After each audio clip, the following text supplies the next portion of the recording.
Thank you, and it's great to be here this afternoon. As you just heard, I have one of the final slots this afternoon, so I will try not to keep you too long, but also it's a great honor to be here as someone from New York City who came via London back over to Baltimore. It's always wonderful to be back. And given that background, I can't pretend to tell Baltimore how it should build its future. You've heard that today from all the experts. But what I will try to share a little bit of is some of my experience, my quarter of a century of experience in economic development and attracting investment, attracting talent to cities and to regions.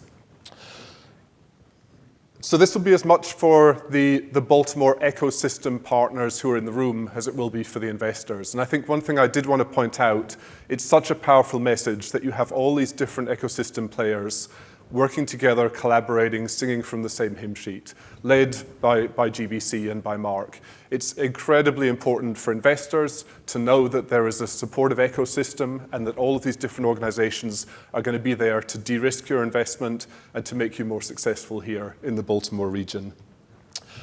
I'm from Bloomberg Associates. We are the pro bono philanthropic consulting arm of Bloomberg Philanthropy, which is Mike Bloomberg's charitable foundation.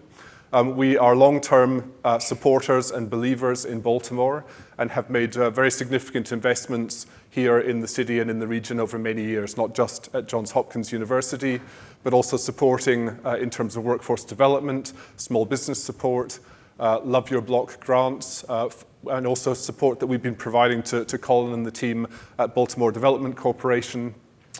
We recently produced an economic dashboard, for example, to help the city see what's happening in Baltimore's economy in real time and to be able to take remedial action or to take advantage of opportunities.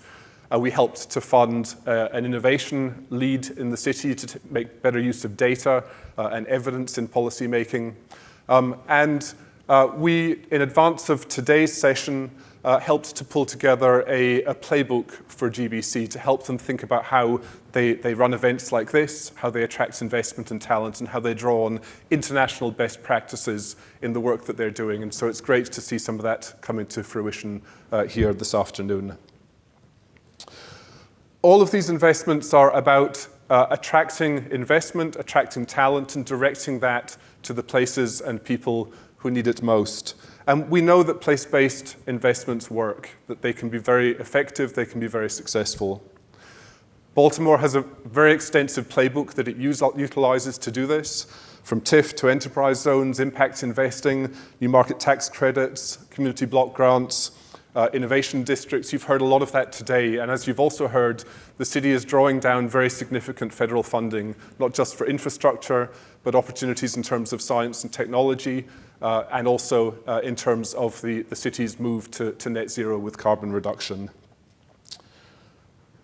And we believe that Baltimore is very well placed to succeed in this game. Again, as you've heard, there's a lot of momentum at the moment in the city, in the region, and we believe that the city can build on that and can continue that journey with a great trajectory going forward. Just to share a couple of examples of the work that we've done with other cities that are winning this race, and you'll hear a lot of analogies to what you've heard today with Baltimore. Take investment attraction, the city of Phoenix. For many years, that city, over many decades, that city has been looking to attract semiconductor advanced manufacturing into the region. It's the city government, it's the corporations, it's the universities, the workforce development agencies collaborating together to win that business, a business that is international, that is sold globally, that is very resilient, that brings high quality jobs. It's wooed overseas manufacturers, it's supported local suppliers in materials, in chemicals, in machinery. It's aligned universities to help build a skilled pipeline. It's supported students studying engineering, and we've just helped it to develop the first registered apprenticeship program for the semiconductor sector. So that's a city which has done a really good job, everyone working together. And as we've seen today with Baltimore, Baltimore is on the same path, learning from that good practice. And Baltimore, of course, has many advantages that the city of Phoenix doesn't have. We've heard about its location, the fact that it has a huge domestic regional market, its proximity to federal agencies, the top universities you've heard from today. the highly educated and diverse workforce that exists here. I led efforts for many years to attract inward investments to London, more than 600 investments. During that time, I often heard from investors, why should I come to London? Why couldn't I not be successful in Amsterdam, in Dublin, in Paris? To which the answer was often, you could be, but the difference is we will make sure your investment is a success. We will work together, every player in the ecosystem, to support you to make sure you're successful. And that's what you're hearing today from Baltimore, from the different organizations. And that's incredibly powerful. If you look at the drivers of investment, the two things that really stand out to me through my experience are access to markets and access to talent. And those are things that Baltimore has in great supply. In terms of moving to attracting talent, another really important area that that GBC is looking to do as part of this strategy.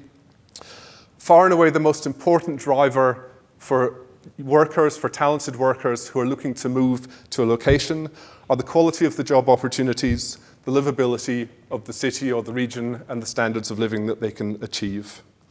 Again, let me share another example of a city we've worked in, the great city of Atlanta, down in Georgia. We've worked with them for a number of years, and they're seeing very significant inward migration now because of the efforts that they've put in place.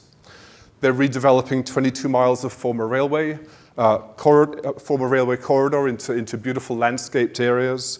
They're expanding their MARTA system, transit system, by a third. We heard Mayor Scott talking about the importance of that here. They have a very powerful integrated agency that is delivering an economic mobility plan that's supporting minority-owned businesses, black entrepreneurs, restoring blighted homes, improving public safety. Again, a lot of the things that you've heard Baltimore is doing as well. And as a result, they are benefiting from very significant in-migration, with the fourth largest population growth in the country at the moment.